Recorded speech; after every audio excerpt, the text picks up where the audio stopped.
जय श्री कृष्णा। एक बार फिर से स्वागत है आपका अपने YouTube चैनल में।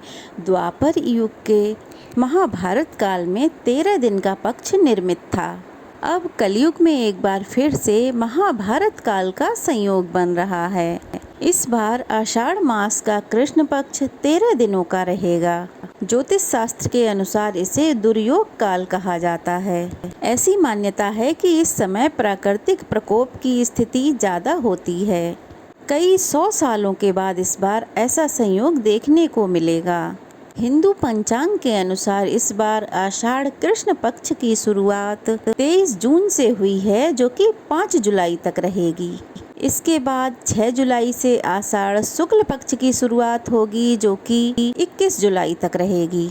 आमतौर पर दोनों ही पक्ष कृष्ण और शुक्ल पक्ष 15-15 दिनों के होते हैं। कभी कभी तिथियों की हानि के कारण एक पक्ष 14 दिनों का भी हो जाता है। और जानकारों के अनुसार दैव योग से आषाढ़ कृष्ण पक्ष 13 दिनों का युगों के बाद आता है। इसलिए किसी भी दुख और बाधाओं से बचने के लिए इन 13 दिनों में जो विशेष 6 तिथियां होती हैं, उनमें सच्चे मन से पूजा पाठ और मंत्रों का जाप करना चाहिए। और इन्हीं विशेष तिथियों पर अपनी सामर्थ्य अनुसार दान दक्षिणा पूजा पाठ श्राद्ध यह सब अपनी अपनी सामर्थ्य के अनुसार करना चाहिए। आषाढ़ के महीने में जगत के पालनहार श्री हरि विष्णु और भोलेनाथ की पूजा का विधान है। इस महीने में देवी देवताओं के विश्राम के समय की शुरुआत होती है। ऐसी मान्यता है कि आषाढ़ महीने में तीर्थ दर्शन करने से सबसे अधिक पुण्य मिलता है। आषाढ़ महीने के शुक्ल पक्ष की देवसैनी एकादशी से भगवान विष्णु 4 महीने की योग निद्रा में चले जाते हैं। और आषाढ़ महीने में ही पिंडदान तर्पण श्राद्ध और दान आदि कर्म भी किए जाते हैं। पितरों के लिए पिंडदान श्राद्ध तर्पण आदि कार्य करने के लिए अमावस्या तिथि को सबसे ज़्यादा शुभ तिथि माना गया है।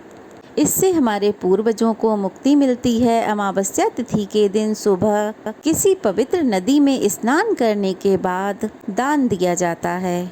और साथ ही अमावस्या के दिन किए गए दान और स्नान से मनुष्य के सभी पाप मिट जाते हैं और पुण्य की प्राप्ति होती है। धार्मिक मान्यताओं के अनुसार पितर लोक से पृथ्वी पर आते हैं और यह आशा करते हैं कि उनके वंशजों द्वारा उन्हें तृप्त किया जाएगा।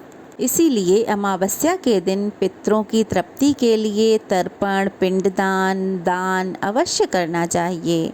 जो लोग आषाढ़ अमावस्या के दिन अपने पितरों के लिए तर्पण दान श्राद्ध करना चाहते हैं, सुबह का स्नान करने के बाद ही पितरों को जल से तर्पण दें। कुश काले तिल सफेद फूल और जल से पितरों को तर्पण देना चाहिए।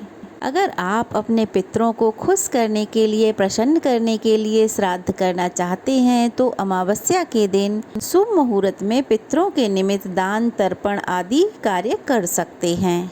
इस दिन जरूरतमंद लोगों को अन्न और कपड़े का दान करना चाहिए। शाम को पीपल के पेड़ के नीचे एक सरसों के तेल का दीपक अवश्य जलाना चाहिए, क्योंकि कहते हैं कि पीपल के पेड़ पर पितरों का भी वास होता है। और शाम के समय अपने घर में दक्षिण दिशा में सरसों के तेल का एक दीपक भी जलाना चाहिए।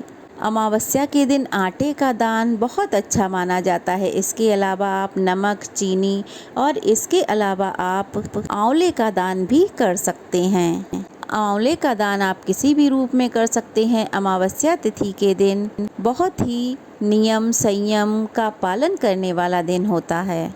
इसीलिए इस दिन भूलकर भी किसी का अपमान ना करें, किससे वाद विवाद ना करें। अमावस्या के दिन तामसिक भोजन जैसे कि मांस मदिरा का सेवन बिल्कुल भी ना करें और द्वार पर आए हुए किसी भी भिक्षुक को खाली हाथ ना जाने दें। आषाढ़ अमावस्या इसलिए भी शुभ मानी जाती है क्योंकि इसे किसानों के लिए बहुत ही शुभ माना जाता है और इसे हलहारणी अमावस्या के रूप में भी जाना जाता है। इस दिन खेती के काम आने वाले औजारों की पूजा की जाती है, पेड़ पौधे लगाए जाते हैं और इस दिन हल और बैलों से काम नहीं लिया जाता। बल्कि बैलों को खेतों में चरने के लिए छोड़ दिया जाता है। इसलिए आप भी अमावस्या तिथि पर अपने पितरों के नाम से कोई भी एक पौधा अवश्य लगाएं। इस बार अमावस्या तिथि प्रारंभ होगी 5 जुलाई शुक्रवार सुबह 4:59 से और अमावस्या तिथि समाप्त होगी 6 जुलाई शनिवार सुबह 4:27 पे। इसलिए उदया तिथि के अनुसार 5 जुलाई शुक्रवार को अमावस्या तिथि मनाई जाएगी। इसी दिन स्नान, दान और व्रत रखा जाएगा। 5 जुलाई शुक्रवार को सूर्योदय होगा सुबह 5:50 पे और सूर्यास्त होगा शाम 7:12 पे। ब्रह्म मुहूर्त रहेगा सुबह 4:14 से 5:02 तक। अपने पितरों के निमित्त श्राद्ध तर्पण आप कर सकते हैं सुबह 11 बजे से लेकर 2:30 यानी कि 2:30 बजे तक। राहु काल सुबह 10:30 से दोपहर 12 बजे तक रहेगा।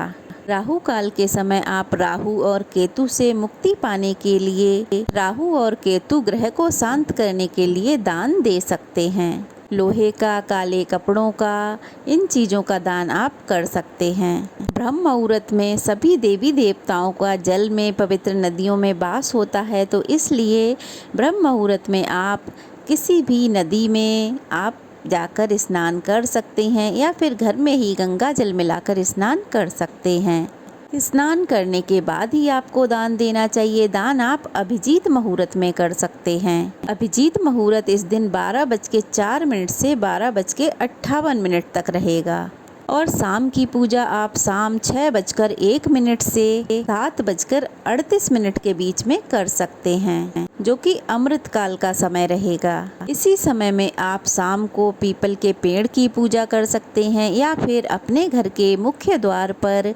एक दीपक भी जला सकते हैं। आषाढ़ अमावस्या की पूजा बिना कथा के अधूरी रहती है, तो इसलिए इस दिन आप कथा भी जरूर सुनिएगा या फिर पढ़िएगा। वीडियो कैसा लगा कमेंट बॉक्स में बताइएगा। अच्छा लगा हो तो लाइक शेयर ज़रूर कीजिएगा और नए हैं तो प्लीज़ चैनल को सब्सक्राइब करना बिल्कुल भी मत भूलिएगा। तो चलिए फिर मिलते हैं, तब तक के लिए जय श्री कृष्णा। ओम नमः शिवाय। भगवान श्री कृष्ण की कृपा सब पर बनी रहे।